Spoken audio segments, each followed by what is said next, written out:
He will. He's good to go. We'll go 6, which will pull Brian Johnson out tonight. Noticed last game you went with Samuelsson with power. We noticed this morning that Yoki Harju was with Dahlin. Is that a formation you're looking to start with tonight? We have been talking about that quite a bit, and we liked the way it looked the other night, definitely. So we're inclined to do that, but knowing that obviously Sammy and Dahls are fine together as well. But we did like what we saw the other night with Samuelsson and Owen together. What is it like about having those guys together? Does it provide a different look? Well, they're I don't know, a different look. I guess Dahlin and Owen Power are a little bit different in style. So it was a different look, I guess, but they competed at a very high level. They engaged very quick and decisive, and that was a big difference the other night for us down the stretch. Preserving a lead and having to battle. I don't think we gave up a whole lot in the third period, and we really leaned on those guys, those two specifically. And I thought Yoki Harju rose. They all rose the other night. Elevated their game, and that was nice. But Sammy's a guy that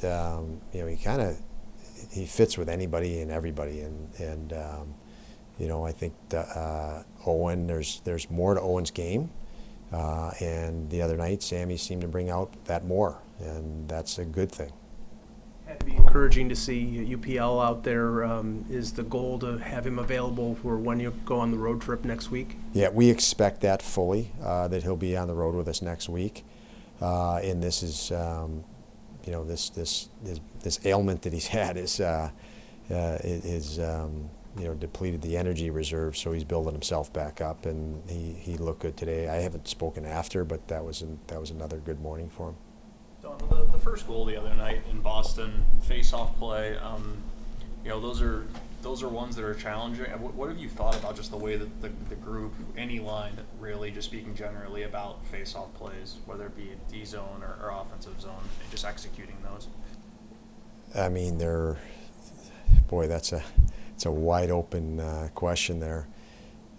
That just seemed like an example that you could use for the rest of the group. On that play, you had a opposite side center, so you had a right shot center taking a draw on the left side. So you can win the draw. If you win it, you can win it to the inside, which would be a shooter. And JJ was set up on his offside and could one-time it or grab it and snap it quick.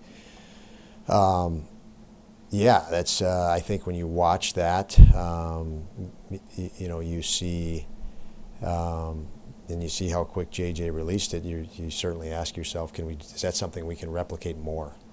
Can we do it more on the other side with Tage? Obviously, we different face-off scenarios and different situations in the game. We've attempted that as well, but the other night, because he won that pretty clean, Benson did a nice job. Creating a long route to basically not pick, which you can't, but almost box a guy out for a moment for JJ and a screen too. So it all came together. But yeah, we talk about face-off plays a lot. We have several. We just had a meeting on a couple of different ones this morning too. Don't tell anybody, but we did. I was just curious because you guys, there were about, I think, 3 games in a row where you guys got scored on with those. When it comes to defending them, how do you want your group to approach those if you do lose the draw? Exactly. There's so many, Lance, that one of them, I think the Forsberg one in Nashville, we actually won the draw back. It went off our foot back to Forsberg, and so coverage is botched immediately. When you do look back at these, the guys on all teams kind of know coverages.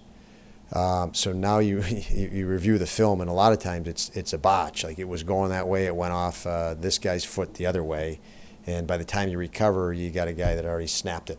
And so you do see a lot of that when you see the goals. You go back to the breakdowns. It's coverage was good if the play was actual. The way it was pre-scouted, but it hit something and went the other direction fast. You do see a lot of that on some of these goals, but without a specific video, I couldn't tell you what mistakes are made specifically. There's been a lot of opportunity in the lineup because of injuries. What do you think of the way Victor Olofsson's kind of continued to take advantage throughout the last couple months here? What I like about Victor is his 5-on-5 game and his defensive play. And the better you are on defense, the faster you get the puck and the longer you can play on offense, or the more you play on offense. The 2-on-1 goal, the goal he scored the other night, he defended well to the point. He collapsed back to the front of the net. He won a battle to the corner, and he accelerated out of the zone. It was all 3 or 4 defending plays, which, when you do them decisively and quick, the other team was so compromised thinking they were on offense, we had a 2-on-1. So because you defended quick and decisively, you benefited that the other team thought they were on offense because you did that so fast. So it's an odd man rush the other way. So that is a synopsis there, or a scenario there, that he's much improved and targeting those situations where if I defend quick and hard, decisively, it's to an advantage offensively. And I don't think he was seeing things quite that way, and that's been a big advantage add to his game.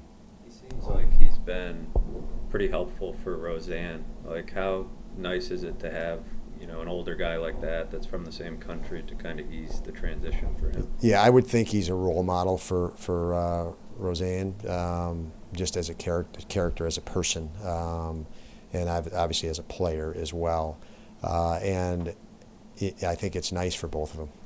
I think it's nice for Victor. I think it's when you can help guys along, you realize how far you've come in your career too, and you're thinking about details that a little bit more conscious about details as you're trying to help the next guy. It might refresh you a little bit too, but they've been, and I've relied on Victor for that. Obviously, it's been an intense stretch for us, integrating Ryan Johnson, Benson as a young guy. There's a lot of communication that needs to take place every day with every occurrence on that ice, and Victor's helped in that. I know both are on IR, but is there any update on the progress of Alex, Tuck, or Zemgus? And Greenway is out. So progress on Greenway and Tuck. Zemgus is flatlined a little bit. That doesn't, he was, I forget he was probably a week or so away. It might be a little more than that now. But Tuck and Greenway have a chance to play on our trip, is the way it looks. Later in the trip is what we're shooting for.